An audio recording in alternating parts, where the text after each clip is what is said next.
Navigation was the theme of the day on Stage 10 of the AfricaEcoRace, with the majority of the special stage run in the dunes and over camel grass. Last year, this area was the scene of many a struggle. The race then headed toward Adjuch, using a portion of yesterday's route with a not-so-easy uphill section. While the 391 kilometers isn't the longest stage in the rally, the raiders had to make their way and sometimes dig their way out of the sand between Attar and Adjuch.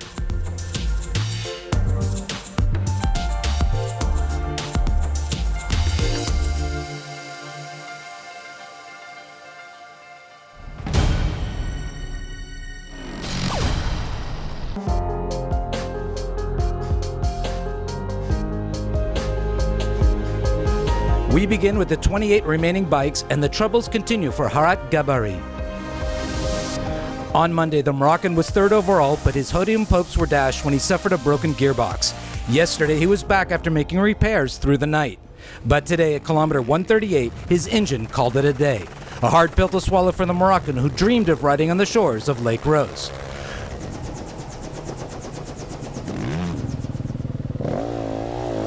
Martin Benko was one who should make it to Dakar. Since the start of the rally, he has run in tandem with teammate Jan Zatko. And the Slovakian squad stood out on Wednesday, with Benko taking fifth best time on the KTM. It was a very nice stage.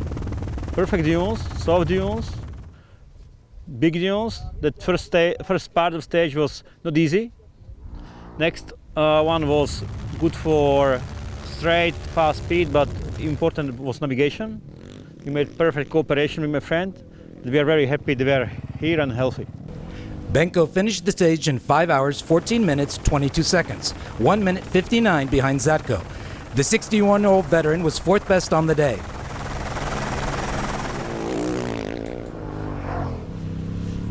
Yesterday, Paolo Cecchi's heavy Honda took its toll on the clutch.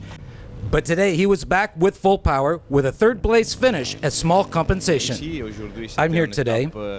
It was not an easy stage because there were a lot of dunes in the first 150 kilometers. It was very thick. The bikes were well today, as did I. And now the goal is to make it to Dakar. That's the only thing that matters. And we'll see for next time. Pal Anders Ulvasetter didn't have any problems, and perhaps that is the problem. He's riding better than he did 15 years ago, and if he rode like this back then, he is sure he would have had better results on the international scene. The Norwegian finished second on the stage, but lost some 7 minutes 41 seconds to Sella, who was making it look far too easy. He did the business again this Wednesday, riding alone out front, to such a point that René Mech, who watches the action from his helicopter, couldn't believe what he was seeing. Now you can start to see the end of the race. You just need to calm down and not do any big mistakes.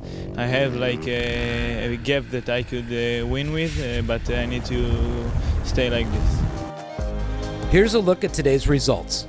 Sella scores his fourth win from 9 stages, ahead of his biggest fan, Ulvasetter. Paolo Cecchi is third, Guillaume Martins is sixth. Sella extends his lead in the general classification to 44 minutes, 5 seconds over Ulvasetter, with Benko in third.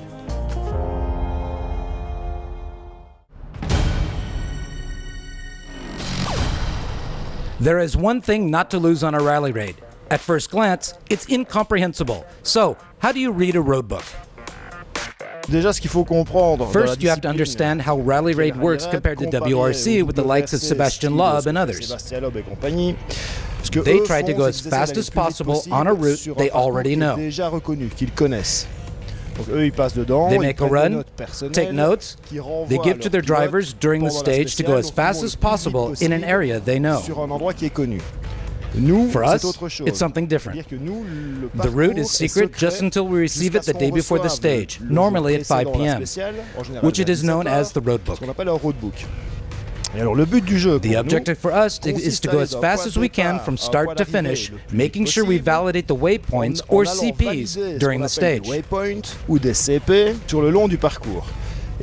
to do this, the best way is to follow the road book.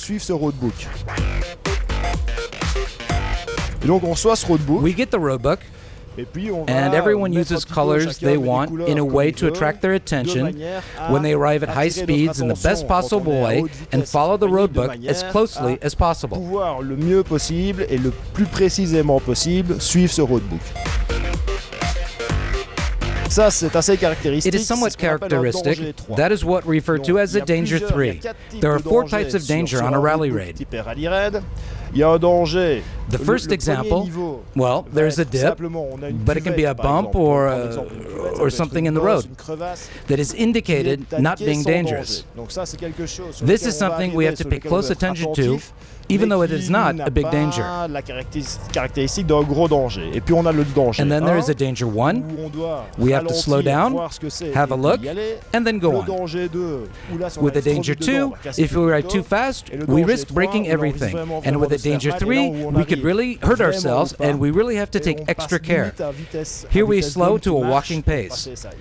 Here, this is a danger 3, steep descent, very twisty, and when we come out of it, we must use a cap of 260 degrees. The bigger numbers that appear here is the distance already covered since the start of the special stage. The smaller number is the distance between the preceding note and this note here. This is known as the intermediate distance. If we manage not to make any mistakes, we make it to the finish. Doing this at high speed is somewhat complicated.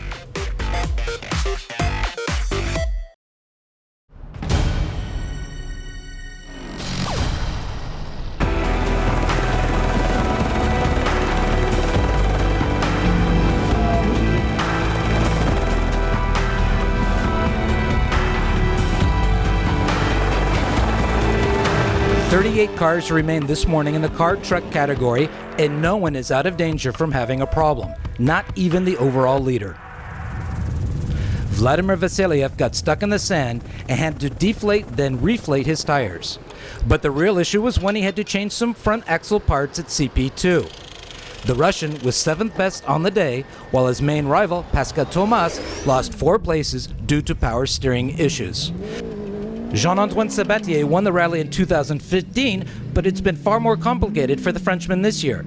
No major problems since Morocco, but a few minor issues that have slowed him down. We suffered a slow puncture, but we managed to get to the finish. We had an axle piece that we could hear for most of the special, then it broke, and for 40 kilometers to the end, it was bing, bing, bing. It was the front axle. We nursed it for 40 Ks. It's a shame because for once we should have won.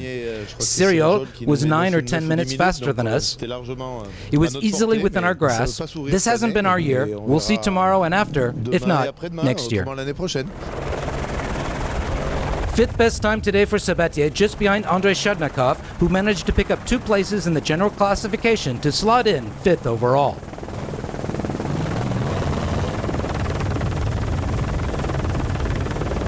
Guillaume Gomez, who was among the fastest in the 2017 field, finished at the sharp end of the order. He finished 4th on day 2, day 5, and day 6. Today he did better with 3rd place with a time of 4 hours, 10 minutes, 44 seconds.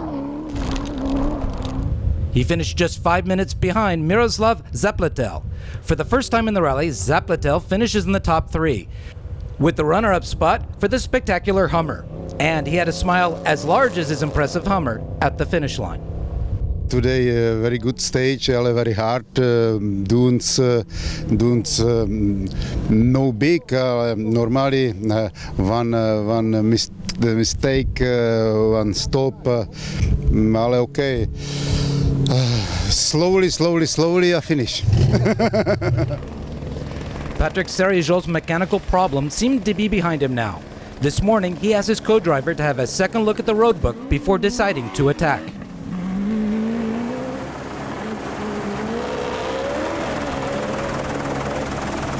We've had problems since the start of the rally. We really needed to win a stage. Yesterday it went well. We started far back and had a lot of dust to deal with, which made it hard. Today we started up front among the first 3 cars, which made it a lot easier. And I feel right at home in the dunes. We had a lot of fun. Francois did a great job with navigation. He was on his game in the dunes, and it paid off. And here's a look at the day's results, with Patrick Zerijal taking his first win of the rally ahead of Miroslav Zapletel and Guillaume Gomez. Vasiliev still enjoys a comfortable lead in the general classification at just over 2 hours from Huzio, who moves up 2 spots, as do Zapletel, Gomez, and Sherdnikov. Today's image of the day comes from Jean-Louis Schlesser, who has the best seat in the house to watch the action in the AfricaEcoRace.